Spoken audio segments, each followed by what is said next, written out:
नमस्कार, मी नयन पवार KTV न्यूजमध्ये आपलं स्वागत करते। प्रथम नजर टाकूया ठळक घडामोडींवर। मुंबईमध्ये दादरस्थित शिवसेना मुख्य कार्यालयासमोर दिनांक 17 जून 2021 रोजी भाजयुमोचे तेजविंदर सिंग तिवाना यांच्या नेतृत्वाखाली शिवसेनेचा निषेध करण्यासाठी फटकार मोर्चा काढला होता।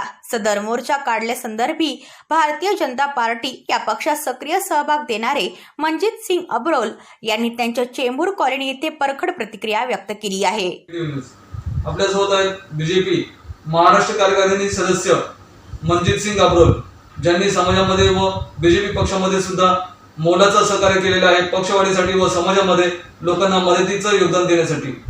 आज काय मुद्द्यांवरती ते लाईव्ह प्रतिक्रिया आपल्याशी देत आहेत ते आपण जाणून घेऊया त्यांच्याकडून थेट। नमस्कार। मैं जो भारतीय जनता पार्टी की युवा मोर्चा कार्यकर्ताओं का दादर में शिवसेना के कार्यकर्ताओं से जो झड़प हो गई उसके बारे में ये बताना चाहूँगा कि जो राम जन्मभूमि ट्रस्ट ने ज़मीन खरीदी है, वो ज़मीन का पहले जो ऑनर थे वो कम से कम उस ऑनर ने एक मुस्लिम परिवार को आज से 10 साल के करीब पहले उनका MOU बना था।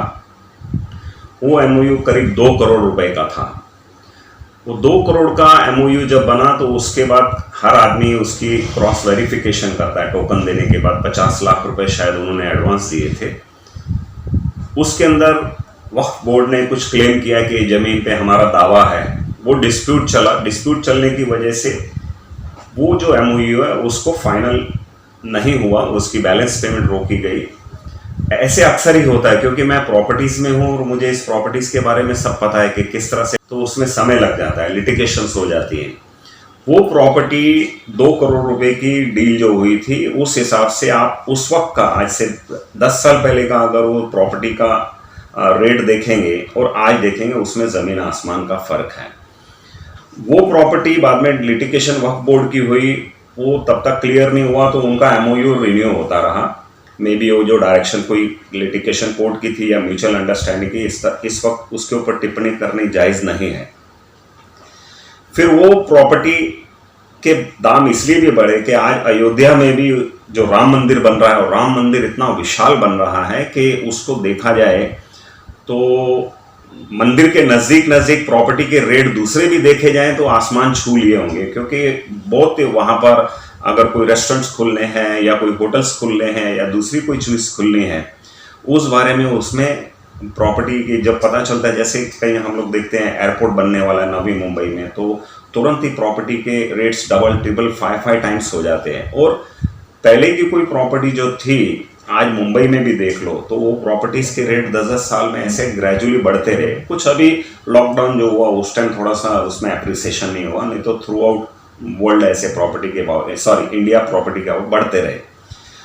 अब वो देखा जाए कि जब डिस्प्यूटेड प्रॉपर्टी थी, हम भी डिस्प्यूटेड प्रॉपर्टी में डील करते हैं, हमें भी प्रॉपर्टी कभी कभी 50% ऑफ द वैल्यू, कभी कभी 25% और 20% वैल्यू पे भी प्रॉपर्टी मिलती है, क्योंकि वो लिटिगेशंस दो आदमियों के बीच में होती है जिसका सॉल्यूशन आज 25-30 साल पहले कोई चल रहा होता है डिस्प्यूट, और आगे भी लगता है कि ये जो जनरेशन है 1-2 जनरेशन तक वो डिस्प्यूट सेटल नहीं होने वाली है। कि अगर आप पहले ये ले लेते मुस्लिम, फिर आप अपनी रजिस्ट्री करो, उसके बाद की वो 5-15 मिनट बाद की हो या 2 घंटे बाद की हो या 10 मिनट बाद की हो, तो उसमें कोई फर्क नहीं पड़ता है जब जाहिर है अगर वो चीज़ पूरी ट्रांसपेरेंसी हो गई है।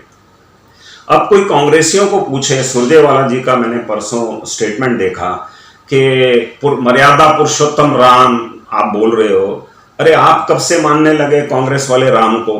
आप तो बोलते राम काल्पनिक है, आप बोलते राम तो थे ही नहीं, रामायण तो है ही नहीं है। तो जब आप राम और रामायण को मानते नहीं है तो आप क्यों पढ़ रहे हो उस मुद्दे के ऊपर? आपको लेना नहीं है। आपने कितनी प्रॉपर्टी के बारे में जानकारी रखते हो? आपको नॉलेज तो कुछ है ही नहीं। आपके पूरे कांग्रेस के सीनियर लीडर लोगों को पता नहीं, कभी आप क्या कोई टैक्स भरते हैं आप लोगों के, मैं तो नहीं जानता। कभी आप वैल्यू एडेड वैट के ऊपर बात करोगे, कभी इसके ऊपर बात करोगे। आज कांग्रेस पार्टी ये सब मुद्दे लेकर, क्योंकि उनके पास और कोई मुद्दा तो है ही नहीं है, कार्यकर्ताओं की रणनीति है। सर, आज सुबह की भी ब्रेकिंग न्यूज है कि शिवसेना के निकटवर्ती प्रदीप शर्मा एनकाउंटर स्पेशलिस्ट, उनके घर पे NIA की छापेमारी हुई, उसके बारे में आप क्या कहेंगे? देखिए एनआईटी या जो भी एजेंसीज है वो एक फ्री एजेंसीज रहती है, उनको अपना अपना कार्य करना, जैसे उनके पास इनपुट रहता है वैसे वो काम करते हैं। और उनको कोई भी इंफॉर्मेशन के बगैर कहीं भी वो जाते नहीं, किसी का दरवाजे पे दस्तक नहीं देते। जो भी उनकी एक्टिविटी होती है उनके पास सब्सटेंशियल प्रूफ रहते हैं, उनके पास पूरा ऐसे कायदे से सब कुछ इन्फॉर्मेशन रहती है, तभी वो काम करते हैं। मैं उन सब का एक्टिविटी को जस्टिफाई करता हूँ। आप बीजेपी कार्यकर्ताओं को क्या आह्वान करोगे, शिवसेना का विरोध कैसे करेंगे आने वाले दिनों में? देखिए हमारी पद्धति जो हमेशा है डिप्लोमेटिक तरीके से करते हैं, हम असंवैधानिक कुछ भी काम करते नहीं। हाथापाई करना या करना पहले हम उठाते नहीं किसी के ऊपर हाथ, लेकिन अपने कार्यकर्ता इतने भी वो नहीं हैं डरपोक या इतने भी सीधे नहीं हैं। अगर हमारे ऊपर समझो किसी ने ज़रा सा हमारा कॉलर पकड़ा तो हमें भी उसका जवाब देने आता है। ऐसा नहीं है कि भाई हम लोग संविधान से ही चलते हैं, लेकिन कोई गैर कानूनी तरीके तो हम लोगों को अपनी प्रोटेक्शन अच्छे से करने आती है। यानी कि बीजेपी डिसिप्लिन के लिए जो जानी जाती है उसका जो उपयोग है वो आने वाले दिनों में दिखाई देगा। डिसिप्लिन तो रहेगा, हमारी भारतीय जनता पार्टी डिसिप्लिन से ही चलती रही है शुरू से, और हम डिसिप्लिन से ही काम करते हैं, लेकिन किसी से डर के भी काम नहीं करते। हम लोग बहुत खुले दिमाग के हैं, बहुत क्योंकि जब मन में चोर नहीं रहता ना तो एक दुबला पतला आदमी भी बड़ा शक्तिवान होता है। हमारे सारे कार्यकर्ता उनकी काया पे मत जाइए, उनके उस पे मत जाइए, उनका वो अंदर से क्लीन है। इसके लिए वो जब भी ब्रेन से इंसान साफ रहता है ना और उसके ऊपर कोई दाग नहीं रहता तो बहुत शक्तिशाली रहते हैं हमारे कार्यकर्ता जो हैं। हमारी प्रणाली जो हमारे मोदी साहब की जो डायरेक्शन है, हमारे देवेंद्र फडणवीस साहब की जो डायरेक्शन है और हमारे जो सीनियर लीडर्स की डायरेक्शन है, हम भ्रष्टाचार के खिलाफ हैं। और भ्रष्टाचार के देखो आज 6.5 साल 7 साल हो गए, बीजेपी के ऊपर कितने इल्ज़ाम लगाए उन लोगों ने, कोई भी प्रूव नहीं हुआ। आप इसमें भी देख सकते हैं कि केजरीवाल ने भी जब शुरू में नितिन गडकरी के ऊपर, इसके ऊपर, उसके ऊपर, तो नितिन गडकरी साहब ने जब उनके ऊपर इसी फालतू मुद्दों को लेके बनाती और जनता ने उनको अपनी जगह दिखा दी है। अब संजय राउत जी भी इस चीज़ के अंदर जुड़ गए थे, तो उन्होंने जो स्टेटमेंट दी वो स्टेटमेंट भाजपा के किसी को भी गवारा नहीं है। हम लोगों को उसके अंदर कोई भी घोटाला रहा तो ये क्यों चिल्लाते हैं? जाए कोर्ट के अंदर, कोर्ट में अपील करें, दूध का दूध पानी का पानी करवा ले। पुराने 10 साल पहले की जमीन आपको जो 2 करोड़ की थी वो ऑनर जिसने खरीदी वो अपॉर्चुनिस्ट है, वो क्यों छोड़ेगा अपना फायदा? उसको जितने पैसे चाहिए वो तो देखा जाए मार्केट वैल्यू 24-25 करोड़ रुपए है वहां की, फिर भी उसने ये कहा, जो मुस्लिम परिवार के बंदे की मैंने स्टेटमेंट भी देखी कि क्योंकि मंदिर ट्रस्ट से जुड़ा है मामला, राम मंदिर से जुड़ा है, तो हमारी भी भावनाएं राम के साथ हैं। एक मुस्लिम समाज राम को मानता है और ये जो कांग्रेसी है राम को नहीं मानते। आज मुद्दा उठाने के लिए आप आ गए। जिन्होंने पैसा दान किया होगा उनको हक बनता है, वो पूछ ले उनसे, उनको समाधान करेगी। और ट्रस्ट आपने दान दिया होगा तो भी बता दीजिए, जो सुरजेवाला ने दान दिया है या कांग्रेस के किसी लीडर ने दान दिया है या कार्यकर्ता ने दान दिया तो आपका हक बनता है, आप क्रॉस चेक करवा लो। जवाब नहीं था देने के लिए और माफी मांग के वो निकल गए, तो गडकरी साहब ने उनको माफ किया। वरना ये लोग सब छूट के पुलंदा है जितने भी ये है ना, आप आम आदमी के पकड़ लो या ये कांग्रेस पकड़ लो, एनसीपी पकड़ लो, शिवसेना पकड़ लो, इन लोगों ने झूठ की राजनीति करनी है। ये झूठ की राजनीति करती है, हम अपने सिद्धांत से सच्चाई पे चलते हैं। जीत हमारी हुई है, हमेशा हमारी होगी। और मोदी साहब का जो नारा है वो तो जग में मोदी मोदी करके सब जानते हैं। आने वाले देश में कल में मोदी साहब का ये नारा है वो कैसा राजनीति में कामयाब होगा? नहीं, मोदी साहब जो काम कर रहे हैं वो रिजल्ट ओरिएंटेड हैं, वो बोलते हैं वो करके दिखाते हैं। ऐसा उनका है कि व्हेन आई से आई मीन इट। तो मोदी साहब जो बोलते हैं वो करके दिखाते हैं। और उनकी हार्डशिप उन्होंने आज उनके ऊपर कोई इस तरह का दाग लगा नहीं, बहुत सी झूठ फैलाने की कोशिश की। आज भी आप देखिए गलत मैसेजेस इस तरह से फैब्रिकेटेड मैसेज बना के और व्हाट्सएप पे, सोशल मीडिया पे डाले जाते हैं। लेकिन पब्लिक इतनी होशियार हो गई है आज के टाइम में, इतनी ज़्यादा शिवसेना की है महाराष्ट्र में, मुंबई में, वो कुछ इलीगल भी होगा। अभी पीछे भी बहुत से आपने देखे जो कमिश्नर का और एक जो अंबानी साहब के साथ जो मुद्दे हो गए, ये सारा न्यूज़ चैनल जानता है क्या है। तो सब कुछ व्यवस्थित नहीं है महाराष्ट्र में। शिवसेना का भी राज चलता है, लेकिन अभी शिवसेना भी hand in gloves NCP and Congress के साथ में है। तो कांग्रेस की तो आप लोगों को पता है कि क्या है, वो घोटालों की पार्टी है।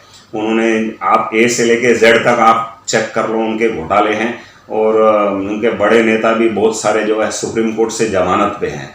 तो अभी वो शिवसेना की भी मजबूरी होगी, वो उनके डायरेक्शन के ऊपर चलती है, क्योंकि बैसाखी दोनों तरफ से उन्होंने, एक जगह उनकी बैसाखी कांग्रेस की है और एक जगह एनसीपी की है। तो कार्यकर्ताओं को प्रताड़ित करना, ये करना, वो तो शिवसेना का काम गुंडागर्दी का शुरू से ही है।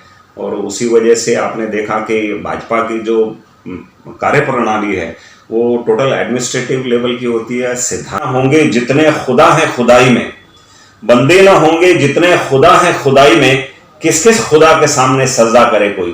कभी आम आदमी पार्टी वाला उड़ जाता है, आप करवा लो ना जांच, तो ट्रस्ट के तो मेंबर बोलते हैं आप जाओ सुप्रीम कोर्ट चले जाओ, किधर भी जाओ, आपको लिटिगेशन है।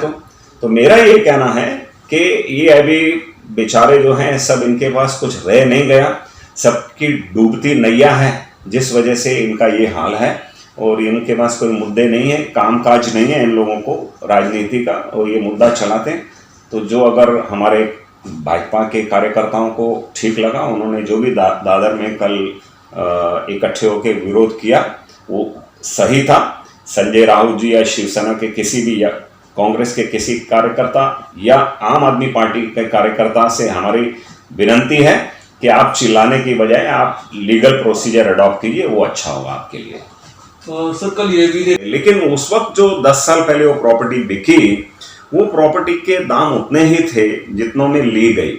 मुस्लिम परिवार ने लिया, वो नहीं हो सका, तो बाद में जब राम जन्मभूमि के नज़दीक के जो कुछ हटमेंट्स या जो भी स्ट्रक्चर्स है उनको डिस्प्लेस करना था, या किसी भी कारण से वो ज़मीन लेनी पड़ी, तो वो मुस्लिम जिस बंदे ने ली थी, जब तक उसको क्लियर नहीं करते तब तक फर्स्ट परचेजर से भी नहीं हो सकती। इस वजह से अगर वो प्रॉपर्टी अभी ली, तो जिस आदमी ने 2 करोड़ की ली तो उसकी मर्जी है, वो तो ऐसे ही करेगा कि भाई जितना भाव आज मिलेगा मैक्सिमम वो लेगा। तो 18.5 करोड़ की जो डील हुई, इसके अंदर कोई घोटाला वगैरह नहीं है, हम भी ऐसे ही करते हैं।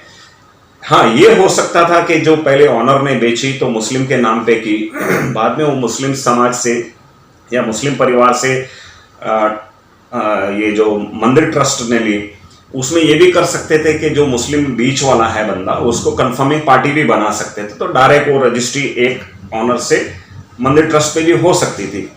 उन्होंने कोई लिखा है, ये सब जानती है क्या घोटाला है क्या नहीं है, उनको पहले ही पता चलता है। आज छोटे छोटे बच्चे भी 15, 16, 18 साल के हैं ना, जो आप गलत मैसेज डालोगे तो गूगल पे क्रॉस चेक करते हैं ऐसा है कि नहीं। तो ये जो झूठे लोग हैं वो इसीलिए सुरजेवाला और उनकी क्या वैल्यू है, पब्लिक उनको कभी चुन के नहीं लाती, ये चिल्लाने वाले ही सिर्फ हैं, ये जो अभी रह गए। और आने वाले और समय में जिस तरह से भारतीय जनता पार्टी ने देश भर में दुनिया में नाम कमाया, तरक्की की है, इसी तरह से इनका जिस तरह से समय आता रहेगा, सभी ये जो गलत काम करने वाली पार्टियां हैं, इनका थोड़े थोड़े समय में देखते जाइए कि आप विनाशी हो जाएगा।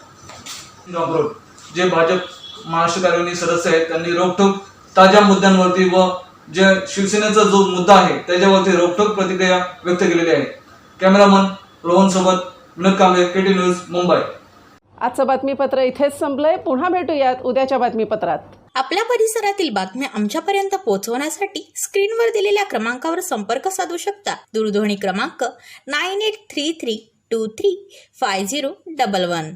त्याचप्रमाणे अधिक माहितीसाठी स्क्रीनवर दिलेल्या KTV न्यूजच्या ईमेल आयडीवर देखील संपर्क करता येईल.